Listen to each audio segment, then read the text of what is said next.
Tpers, what's up? You might use Zoom meetings for synchronous online learning, right? But do you know some useful tips to use Zoom app effectively? Let me tell you now.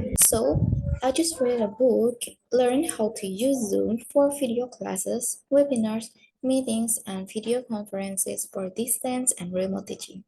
In this book, there's a chapter that talks about tips to use Zoom app effectively. And right now, I want to share it with you. Alright, be ready to the topic today and here you go. But before that, let me to share a PPT to you guys. Alright, wait. Alright, tips to use Zoom app effectively. Alright, first tip is use all the features of Zoom meetings properly. You might be familiar with share screen, share video, or photo like sharing media and whiteboard on Zoom meetings. Before, before you sharing the screen, all the students or all your friends must have a clear idea of what is going to be covered and the tasks they are going to engage in. When I was in 12th grade, my math teacher said this before he presented the materials.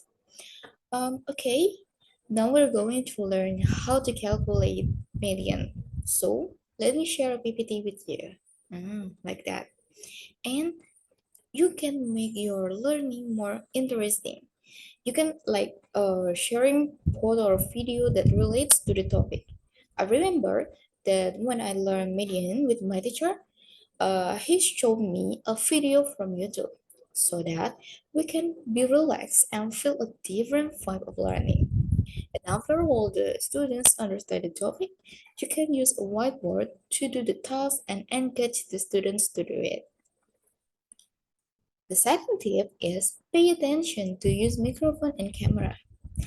If you don't need to speak, I suggest you to don't turn your microphone on because it will share a noise that will disturb the whole class.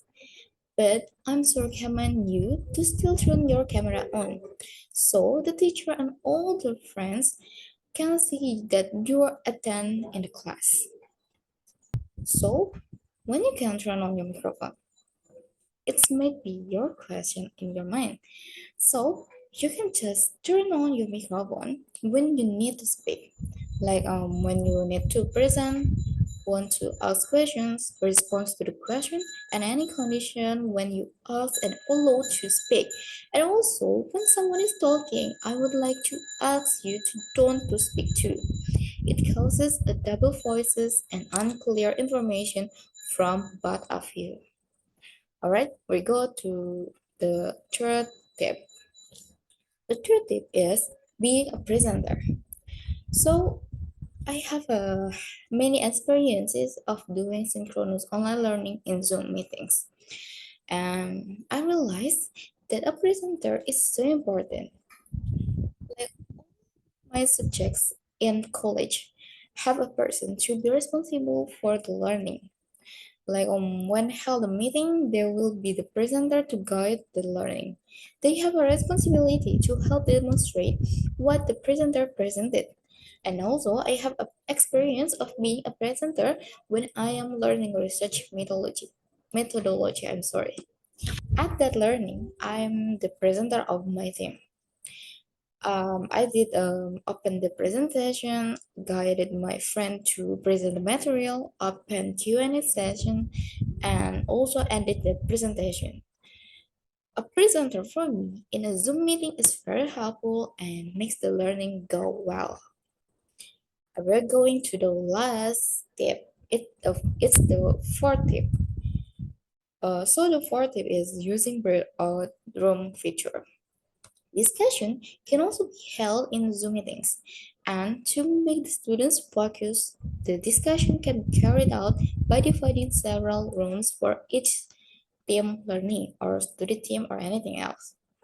In Zoom meetings, we can use the breakout room feature, and with this feature, several teams can hold discussions at the same time, thereby providing time efficiency. And dividing discussion rooms makes team discussions more focused because they are only occupied by a few people. Alright, thank you for listening to me and let me to sharing the screen first, alright? Okay? Alright, that's all some tips to use Zoom app effectively. But anyways, can you guess any tips else based on what I did here? If you know, please leave it on the comment section. See you again in the next video. Bye bye.